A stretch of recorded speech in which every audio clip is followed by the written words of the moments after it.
A Copa do Mundo de 1994 é talvez a mais simbólica da história da seleção brasileira. Recheada de elementos especiais, a conquista do tetra, como diria Galvão Bueno, findou um jejum de 24 anos sem títulos.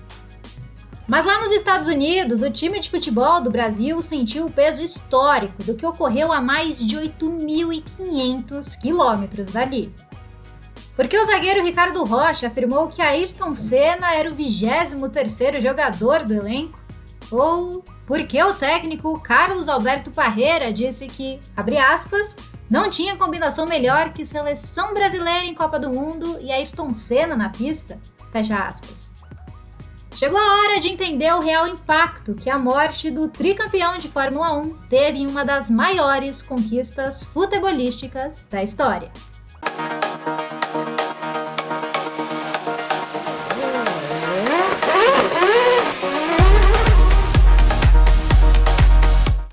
Antes de tudo, eu queria já pedir para você deixar o seu like e também não esquecer de se inscrever aqui no canal do Grande Prêmio e, claro, ative o sininho para não perder nenhum de nossos conteúdos. O Brasil chorou e sorriu em 94.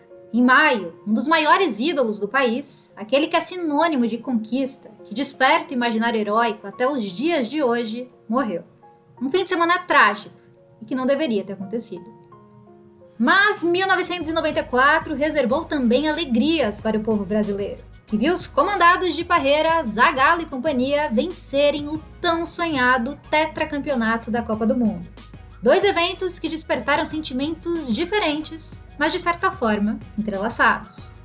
Ayrton Senna da Silva morreu no dia 1º de maio, após um grave acidente no GP de San Marino. Não era para ser assim. Era para ser uma temporada dos sonhos, a primeira na Williams, campeã em 93. O flerte já durava muito tempo, e a paquera virou namoro. Nem tudo eram flores, entretanto. Senna vivia um período difícil na Fórmula 1. Abandonou as 2 primeiras corridas da temporada, em Interlagos, e quase um mês depois no Japão. As expectativas para Imola eram altas, era a chance de dar a volta por cima. Mas aquela corrida, que não deveria ter acontecido após os acidentes de Rubens Barrichello e Roland Ratzenberger, matou Senna. Foi na curva Tamburello, na 7ª volta do GP de San Marino, que o país perdeu seu grande símbolo. 47 dias depois, Senna permanecia no coração e mente dos brasileiros que viravam a chavinha naquele momento. Não por esquecimento, mas em busca de uma alegria, algo para acalentar a alma. Afinal, começava a Copa do Mundo. E a seleção brasileira precisava do apoio incondicional de seus torcedores, mesmo que o clima de desconfiança estivesse no ar. O time comandado pelo craque Romário chegou aos Estados Unidos desacreditado. A campanha nas eliminatórias não foi lá essas coisas. E o futebol era burocrático ao máximo, um cenário bem difícil. Mesmo não sendo jogador de futebol, Senna fez parte da campanha da seleção. Veja você. Meses antes, foi responsável por dar o pontapé inicial de um amistoso entre Brasil e 2 dos times mais fortes da França na época, Paris Saint-Germain e Bordeaux. Foi ovacionado pela torcida francesa em pleno Parque dos Príncipes e depois jantou com o time comandado por Parreira. Os jogos da Copa começaram no dia 17 de junho daquele ano, mas a seleção só foi estrear 2 dias depois. Na fase de grupos, 2 vitórias e um empate para conta. E detalhe, grupo difícil, viu? Suécia, Rússia e Camarões eram perigosos.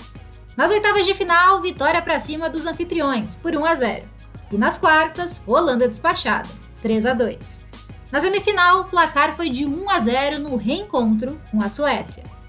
Mas já era de se esperar, claro, que a final seria o grande clímax. Afinal, era o time de Bebeto e Romário contra o de Roberto Baggio e Franco Baresi. Não teve surpresa. O jogo contra a Itália realmente foi difícil no campo do estádio Rose Bowl. Os termômetros do verão californiano naquele domingo marcavam 40 graus. E as 2 seleções optaram por uma estratégia defensiva, o que inclusive fizeram durante toda a competição. Nos 90 minutos de jogo, poucas chances de gol, assim como nos outros 30 de prorrogação. A rede não balançou. O coração seguiu palpitando forte e a disputa foi para os pênaltis. Haja coração, amigo, diria o narrador. Romário, Branco e Dunga converteram para o Brasil. Márcio Santos perdeu. Na Itália, Albertini e Evani marcaram. Baresi e Massaro já tinham desperdiçado. E depois que a bola do craque Baggio foi para fora, muito acima do travessão do goleiro Taffarel, não teve jeito. O grito de tetra saiu, e saiu do jeito que tinha de sair. Alívio, fim do sufoco, alegria. Acabou! É tetra! É tetra! É tetra! O Brasil é tetracampeão mundial de futebol!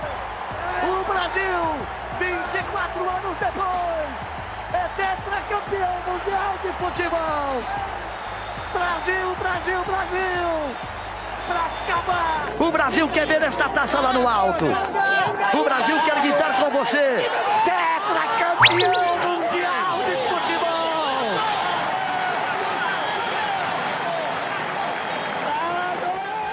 No beijo de cada jogador, no beijo de cada brasileiro! Baggio confidenciou.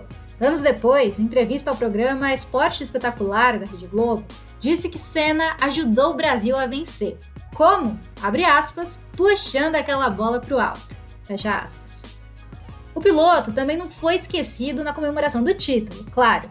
Os jogadores brasileiros levaram faixa com a mensagem dizendo, abre aspas, Senna, aceleramos juntos, o tetra é nosso. Fecha aspas. Uma homenagem mais que merecida de uma seleção agora tetracampeã a uma lenda que infelizmente nunca teve a chance de dizer o mesmo. Mas que sem dúvida jamais será esquecido no futebol, na maior categoria do automobilismo mundial e na mente de todos os brasileiros e brasileiras. O vídeo de hoje vai ficando por aqui. Mais uma vez, não esqueça de deixar seu like e também seu comentário. Claro, inscreva-se aqui no canal do Grande Prêmio e ative o sininho para não perder nenhum de nossos conteúdos.